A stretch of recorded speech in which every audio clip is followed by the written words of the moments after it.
Halina't manood at makinig kay Dr. G. Pandiwa. Ang pandiwa ay bahagi ng pananalita na nagsasaad ng kilos, gawa, o galaw. Ito ay nagpapakita ng isang aksyon na isinagawa ng isang tao, hayop, bagay, o pangyayari. Sa madaling salita, ang pandiwa ay salitang nagsasaad ng kilos o galaw.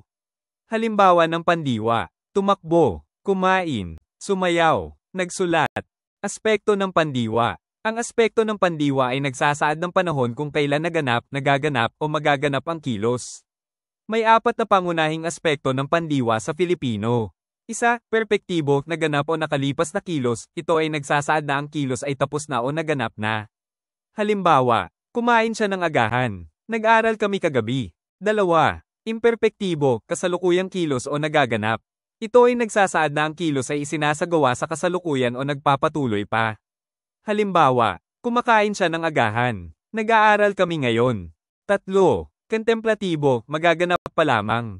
Ito ay nagsasaad na ang kilos ay hindi pa isinasagawa o mangyayari pa lamang.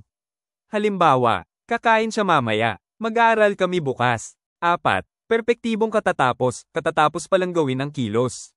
Ito ay nagsasaad na ang kilos ay kakatapos lamang gawin, ginagamitan ng panlaping, kadagdag salitang ugat.